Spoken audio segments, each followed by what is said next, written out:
안녕하세요. 비자인 코리아 장인닷컴 행정사 사무소의 장만희 행사입니다. 오늘은 F2 비자의 최근에 제가 했던 것 중에서 성공 사례를 좀 공유하기 위해서 오늘 강의를 만들었는데요.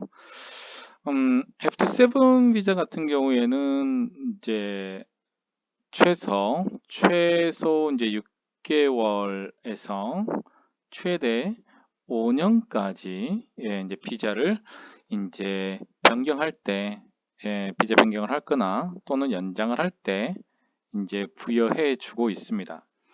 그 최근에 이제 제가 이제 고객분들의 가장 최근이죠. 벌써 뭐 일주일 정도밖에 안 됐으니까 제가 이제 서울청에 제출했던 고객분 중에서 한 분이 이제 5년을 받았습니다. 5년. 그래서 지금 2022년인데 2027년까지 5년을 받았어요. 그래서 제가 생각을 해볼 때 요즘에 지침 방향대로 최대한 이제 지침을 따라서 기간을 부여하고 있구나라는 생각을 조금 해보고 있고요. 이제 이 부분 관련해서 어떤 식으로 접근을 할 것인가. 최근에 제가 이제 F7 비자 신청을 할 때도 보완 서류가 없었습니다. 보완 서류는 없고, 최근에 뭐 E7 비자도 최근에 했었는데 그것들도 이제 사례 위주로 이제 강의를 구성을 해서 설명을 해 드릴 예정입니다. 잠수지 거주 비자는 이전에 제가 이제 여러 번에 걸쳐서 설명을 했지만 2021년이죠. 2021년 12월경에 이제 바뀐 지침이 이제 현재 이제 운영이 되고 있고, 그 최근에 바뀐 규정이 하나가 더 있어요. 또 바뀌었는데 그 부분들은 제가 추후에 설명을 해 드리기로 하고, 최근에 이제 성공했던 5년짜리 비자를 받았어요. 5년. 우리나라에는 그 영주권은 10년 단위로 갱신하지만 이제 뭐 점수제 요건이라든가 소득의 요건이 없습니다. 하지만 이제 그것보다 이제 낮은, 조금 더 단계가 낮은 비자 중에서는 F2 비자가 가장 이제 기간을 많이 받게 되는 건데, F7 비자가 일반적입니다. 이제 5년 받기가 어려워요. 그러니까 올해 초에 이제 신청했던 그 필리핀 국적의 분은 이제 지방에서 제가 신청을 했었는데 이분은 4년을 나왔고요. 근데 이제 이번에 이제 미국 국적의 예, 어, 의뢰인 같은 경우는 5년을 받았는데, 간략하게 현재의 그 F7 비자의 경향에 대해서 제가 간단하게 설명을 좀 드리려고 강의를 좀 만들었어요. 뭐 다 아실 겁니다. 저도 이제 법학원이라든가 이제 우리 협회를 통해서 제가 강의를 많이 했기 때문에 총 5가지 이제 군으로 나눈 이제 F7이, 근데 이제 기존의 자료들을 찾아보시면은 F7의 이제 기본적인 것들은 알 수가 있는데 이제 요즘에 트렌드가 좀 중요합니다. 트렌드는 어떻게 이제 출입국에서 이제 방향을 정해서 기간을 줄 것인가, 또 어떤 쪽으로 국가의 이민 정책 방향들이 가고 있느냐, 넓은 의미로 보면 그렇습니다. 이민 정책 이런 방향들을 보시면 도움이 될 것 같습니다. 제가 이제 이번에 중앙대학교 행정대학원의 이제 석사 학위를 이제 위해서 논문을 다 작성을 했고요. 네, 교수님 아마 이제 검토 작업이 남아 있는 상황이긴 한데 거기에도 제 이민 정책에 관련된 내용이 들어갑니다. 이제 정확하게 말씀드리자면 이제 1345하고 뜬금없지만 하이코리아, 이것은 이제 이민 서비스잖아요. 이민 서비스에 관련해서 설문을 기본으로 해서 이제 논문을 작성을 했는데, 이민 정책 같은 경우에는 지금 제1차 외국인 정책 기본 계획 부터 1차부터 시작해서 지금 3차까지 가고 있는 상황이고요. 이제 2023년부터 이제 3, 4, 5, 6, 7, 2027년까지가 이제 제4차 이제 외국인 정책 이제 기본 계획이 만들어질 것인데 학자들 사이에서 이제 앞으로 어떻게 가야 될 것인가 많은 논의가 지금 있는 걸로 알고 있어요. 근데 중요한 건 이민 정책에 왜 얘기를 하냐면 이민 정책의 큰 테두리 안에서 각각의 체류 자격에 이게 변화가 일어납니다. 그러니까 이민 정책이라는 거는 이게 이제 이민이라고 하게 되면 우리 국민이 해외 나가는 이민 정책하고 좀 헷갈린다고 해서 이제 외국인 정책이라고 이제 표현을 이제 바꿔서 사용하고 있기는 한데 이민 정책이라는 큰 틀 안에 이제 발전 방향을 세우잖아요. 그러면은 그 각각의 요소에 해당하는 E7 비자도 있을 수가 있고 거주 비자가 있을 수가 있고 영주 자격에 대한 이 모든 것들을 좀 큰 테두리로 아우르는 게 이민 정책, 외국인 정책이거든요. 그 트렌드를 볼 때는 이민 정책이나 외국인 정책을 보고 이제 왜 이 정책이 만들어졌느냐, 왜 이걸 만들었을까라는 생각을 해보시면 돼요. 최근에 F2 비자 관련해서 이제 철국 외국인정책본부의 이제 F2 담당 주무관님하고 한번 얘기를 해본 경험이 있는데 주무관님께서 똑같이 하더라고요.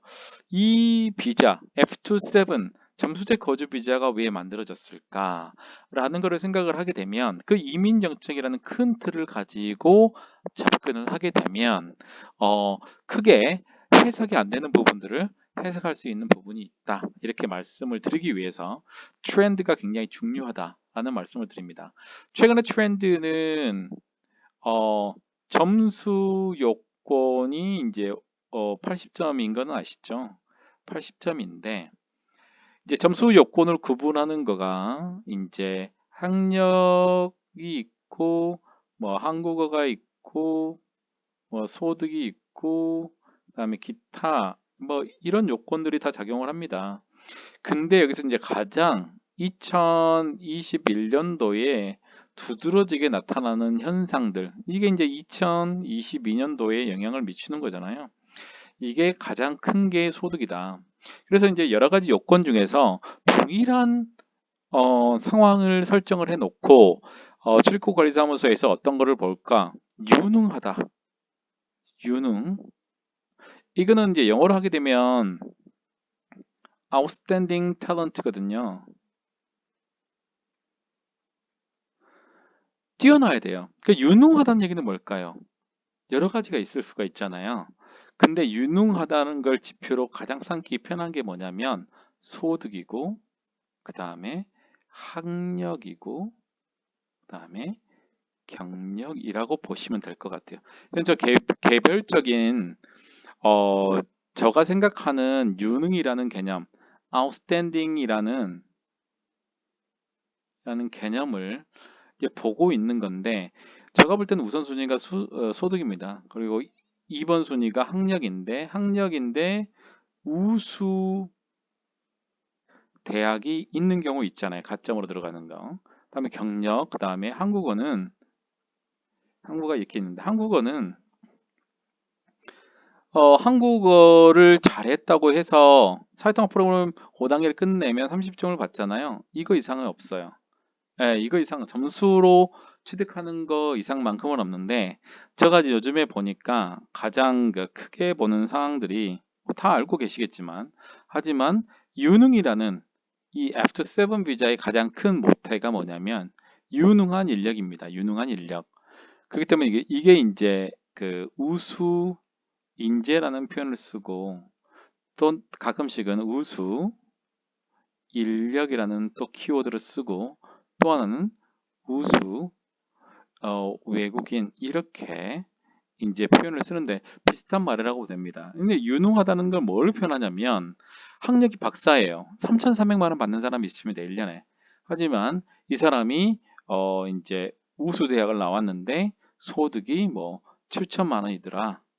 또는 뭐 8천만 원이더라. 이렇게 됐을 때 나머지 학력이나 경력이나 한국어가 시너지 효과를 주는 거예요. 그래서 이제 최근에 제가 5년의 비자를 받았던 그 케이스를 말씀을 드렸는데 이제 요건들이 일반적으로 몇 가지가 좀 있어요. 뭐 점수할 때, 기간 계산할 때나 이제 여러 가지 계산을 하고 있는데 최근에 이제 우리 제가 했던 이 케이스 말고 다른 외국인께서 왜 나는 5년을 안 주고 뭐 3년밖에 안 두느냐 그렇게 저희한테 여쭤본 경우가 있어서 제가 그렇게 얘기를 했어요. 가장 중요한 건 뭐냐면 아, 오랜만에 강의를 했더니 진짜 기침이 장난 아니네. 가장 중요한 건 본인의 소득도 중요해요. 그 다음으로 봐야 되는 게 학력이고 그 다음에 얼마나 유능한가에 대한 부분들을 파악을 하는 거거든요.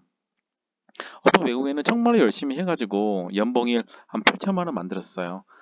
그러면은 원래는 5년 줘야 맞는 건데 한 3년, 4년 그 이상을 안 주는 경우가 있어요. 그런 경우는 어떤 경우가 이렇게 좀 영향을 미치냐면 잠시만요. 제가 최근에 발표된 것 중에서 이제 점수에 관련돼서 이제 기간 산정에 대한 거를 한번 제가 이제 설명을 해 드리려고 하는데 잠시만요. 기간 산정 요건이 이게 어떤 외국인은 그래요.